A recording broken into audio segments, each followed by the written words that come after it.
చేయట్లేదు అంటాను. వాళ్ళు సిద్ధాంతం అంతే కదా.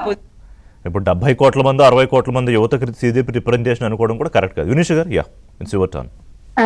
యా ఇప్పుడు కాసిం గారు మాట్లాడుతూ కొన్ని విషయాలు చెప్పారు. ఫస్ట్ టెస్ట్ ట్యూబ్ బేబీ ఎక్కడ ఉంది అంటే ఏదో పురాణాల్లో ఉందని. కాసిం గారు మీ టీచర్ అన్నట్లు గుర్తు, మీరు ఏ ఎన్సీఆర్టీ టెక్స్ట్ బుక్ లో లేదా సిబిఎస్ఈ బుక్ లో మీరు చెప్పింది ఉందో నాకు చెప్పండి. బికాజ్ నా పిల్లలు కూడా చదువుతున్నారు, ఐ ఫాలో దెమ్ రెగ్యులర్లీ. ఇంతగా లైవ్ లోకి ఇంత ఫేమస్ ఛానల్లోకి వచ్చి మీరు ఇంత, I don't want to use such words, ఎలా అబద్ధం చెప్పగలుగుతున్నారు? ఏ టెక్స్ట్ బుక్ లో ఉందో ప్లీజ్ కోట్ టు మీ. నేను డాక్టర్ని కూడా, I know about test tube babies, IVF, everything. I'm a physician by occupation and a mother of Gen Zs and alpha. Please show me.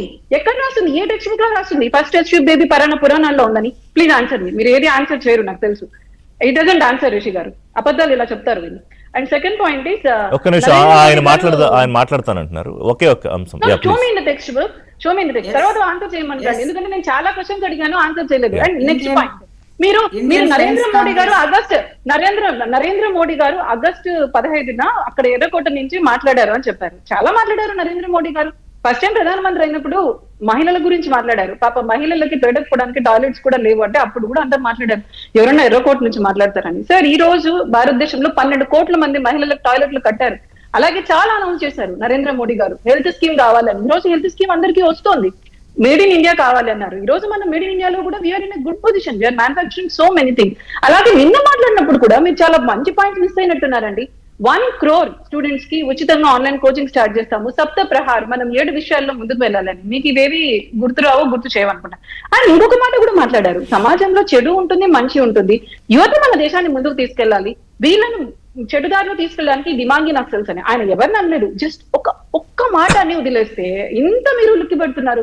Hardly 10 seconds అని అంటారు, లేదా 20 seconds speech లో మిగతాదంతా వదిలేస్తారు. ఎందుకు ఉలిక్కి పడుతున్నారో మీరు ఆలోచించుకోవాలి. ఆ దిమాంగి నక్సల్స్ ఎవరో, మిమ్మల్ని ఎవరు అనలేదు. అండ్ సెకండ్ పాయింట్, మేడం మాట్లాడుతూ అన్నారు, స్వాతి గారు, కొంతమంది వైలెంట్ గా ఉంటారు అని. Madam, dissent is a part of democracy. నేను మాట్లాడండి, మీరు విభేదించండి, కాదని చెప్పలేదు. ఇప్పుడు మీరు అయితే జెన్జీ అంటున్నారో, యువత అంటున్నారో, మన దేశంలో ఎప్పటి నుంచో ఉన్నారు. భగత్ సింగ్ ఉరికమ్మం ఎక్కినప్పుడు భారతదేశ స్వతంత్రం కోసం ఆయన యువకుడే. అటల్ బిహారీ వాజ్పేయి గారు క్విట్ ఇండియా మూవ్మెంట్ లో పాల్గొన్నప్పుడు ఆయన యువకుడే. మోడీ గారు ఇందిరాగాంధీకి వ్యతిరేకంగా పాల్గొన్నప్పుడు ఆయన యువకుడే. కానీ ఒక పద్ధతి ఉంటుంది. నేను యువకుడిని, నేను జెన్జీ, నేను ఆర్మీని గౌరవించను, నా డబ్బులతో ఆర్మీ బ్రతుకుతుంది అంటే ఎవరు టాలరేట్ చేయరు. దానికి కౌంటర్ గా యువత మొదలు పెడతారు.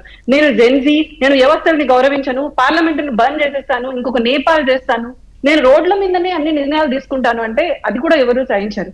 నేను జెన్జీ, నేను పక్క దేశ మన ఫ్రెండ్లీ నేషన్ ఇటలీ ప్రధానమంత్రిని తిడతాను, అసహ్యంగా మాట్లాడతాను అంటే అది కూడా ఎవరు ఒప్పుకోరు. కొద్దిగా తర్వాత నేను జెన్జీ, నేను పోయి పోలీసుల్ని కొడతాను, పోలీసుల మీద రాళ్ళు చుట్టాను, పబ్లిక్ ప్రాపర్టీని డిస్ట్రాయ్ చేస్తాను అంటే అది యాక్సెప్ట్ చేయరు మేడం. రాజ్యాంగం ఉంది, మీరు మీ అమల్లో ఉన్నంత వరకు చేయండి. మీరు అన్నారు కొంతమంది వైలెంట్ గా ఉంటారని. వీళ్ళందరూ ఏం చేశారు మేడం? సిజేపీ వాళ్ళు ఓపెన్ గా స్టేట్మెంట్స్ ఇచ్చారు, ఇక పైన నిర్ణయాలు పార్లమెంట్ లో జరగవు, రోడ్ల మీద జరుగుతాయి, అహింస అనార్కీని ప్రమోట్ చేశారు. ఈ రోజు వాళ్ళకి అదే దొరికింది. రాజస్థాన్ లో వాళ్ళని కొట్టారని చెప్పి బాధపడుతున్నారు. నేను హింసకు సపోర్ట్ చేయట్లేదు, వాళ్ళు దెబ్బలు తిన్నారా సిజేపీ వాళ్ళు, నేను దీని గురించి వాళ్ళు అది కరెక్టా రాంగ్ అని మాట్లాడటం లేదు. కానీ సిజేపీ వాళ్ళు మొదలు పెట్టిందే కదా, నీవు నేర్పిన విద్య నీరజాక్ష కదా, నేను వ్యవస్థల్ని గౌరవించాను, నేను పోలీసుల్ని గౌరవించాను అన్నారు. ఈ రోజు వాళ్ళ గ్రామంలోకి వెళ్తే అదే గ్రామస్తులు వాళ్ళని గౌరవించలేదు. మీరు ఎందుకు వచ్చారు, మీరు ఎవరు పర్మిషన్ తీసుకున్నారంటే మేము సిజేపీ, మేము యూనియన్ మినిస్టర్ డిజైన్ చేశానని మాట్లాడితే వాళ్ళని వీళ్ళు గౌరవించలేదు. మేము వ్యవస్థను గౌరవించాం, మేము మిమ్మల్ని గౌరవించాం అని దెబ్బలు తిన్నారు. ఇది ఎక్కడికి పోతుంది? మనకు ఒక రాజ్యాంగం ఉంది. మీరు ఏదైనా మాట్లాడాలనుకుంటే దానికి లోబడి దయచేసి ప్రొటెస్ట్ రండి. ఇప్పుడు జరుగుతున్న ఈ ప్రొటెస్ట్ లో, ఉద్యమాలు, లేదా కొత్తగా వస్తున్న సోషల్ మీడియా పార్టీలు, రేపు రోడ్ల మీదకి రాబోతున్న ఉద్యమాలు, ఆల్రెడీ జరుగుతున్న ఉద్యమాలు, వీటికి మీరు అంటే ఎన్నికల వరకు జరగచ్చు, లేదా రాజకీయాలతో ముడిపెట్టకుండా చూస్తే దీనికి ఏంటి ప్రపోజల్ ఏంటి? మీ దగ్గర ఉన్న ప్రపోజల్, సొల్యూషన్? రిషి గారు, ఇది నేను మీకు కొంచెం క్లియర్ గా చెప్తాను. టు కంక్లూడ్ ఇప్పుడు ఏదైతే యువత ఉందో, మన దేశానికి యువత ఎప్పుడు వెన్నెముకగానే నిలిచింది. నేను మీకు ఇంతవరకు చాలా ఎగ్జాంపుల్స్ చెప్పాను. అది స్వతంత్ర ఉద్యమం కావచ్చు, మీకు నేను చెప్పినట్లు ఆ రోజు ఒక యువకుడు నేను మంచిగా సెటిల్ కాకుండా వేరే దేశానికి పోకుండా ఇక్కడే ఉండాలి అని ఆలోచించకుండా అమెరికా నుంచి వెన్ను తిరిగి వచ్చాడు. హోమీ బాబా, విక్రమ్ సారాభాయ్. వాళ్ళ తర్వాత వచ్చిన వాళ్ళు అబ్దుల్ కలాం. యువత ఉండడం వల్లే మన దేశం నిలబడింది. మనం ఇప్పుడు మిలీనియల్స్, నెక్స్ట్ జనరేషన్ యువత రాబోతుంది. మన యువత రెస్పాన్సిబుల్ గా ఉన్నారు. రిషి గారు, నేను చాలా మందితో ఇంటరాక్ట్ అయ్యాను, మీకు చాలా ఎగ్జాంపుల్స్ ఇచ్చాను కూడా. ఎంతో మంది యువత మీద మాకు నమ్మకం ఉంది. ఈ యువత మన దేశాన్ని ముందుకు తీసుకువెళ్తారు. ఎందుకంటే ఇప్పటికి కూడా 86% మంది యువత వాళ్ళ పేరెంట్స్ తోనే ఉన్నారు. వాళ్ళకి తెలుసు భారతదేశం 2014 ముందు ఎలా ఉంది, ఇప్పుడు ఎలా ఉంది అని. ఓకే. కానీ యువత పేరుతో ఎవరైతే ఈ విధంగా వచ్చి మీరు చూసారంటే వాళ్ళు ప్రతిపక్ష రూరల్ స్టేట్స్ కి అసలు వెళ్ళరు, అక్కడ మాట్లాడరు, అప్పుడు జ్వరాలు Again, మళ్ళీ ఇది politicize అవుతుంది. Yeah. అదే Okay. నేను చెప్తున్నాను. Anyway. పొలిటికల్ గా బయాస్డ్ గా రాజ్యాంగాన్ని గౌరవించకుండా హింసను ప్రేరేపిస్తూ అసభ్య పదజాలాన్ని వాడుతున్న వీళ్ళు మాత్రమే మన యువతకు ప్రతీక కాదు. అనుకుంటే రిషి గారు. పొరపాటు అనేది. ఇది Yeah. Democracy. Okay, let's see. ఇది డెమోక్రసీ. మీరు రాజ్యాంగానికి లోబడి మాట్లాడండి, Okay. మీరు నిరసనలు చేయండి. But కాసిం గారు రాజ్యాంగాన్ని మీరు ఇందాక అడిగారు కదా 30 seconds, it's not a debate, మీరు చెప్పే ఒక ఛాన్స్ తీసుకోండి అంతే 30 seconds లో. ఎస్ అంటే మేడం అడిగారు కనుక అందుకే. చెప్పడం నా బాధ్యత. ఇండియన్ నాలెడ్జ్ సిస్టమ్ అని యూజీసీ ఒక ప్రాజెక్ట్ ఇచ్చారు మేడం. ఆ ప్రాజెక్ట్లో మహాభారతంలో కౌరవులు కుండల్లో పుట్టారు, దీనికి సంబంధించిన శాస్త్రీయమైన ఎవిడెన్స్ను మనం డెవలప్ చేయాలి. అదేవిధంగా వినాయకుని తలను తీసి ఏనుగు తలను తీసుకొచ్చి పెట్టారు. ఇది ఆనాడే ప్లాస్టిక్ సర్జరీ ఉన్నది మన సంప్రదాయంలో.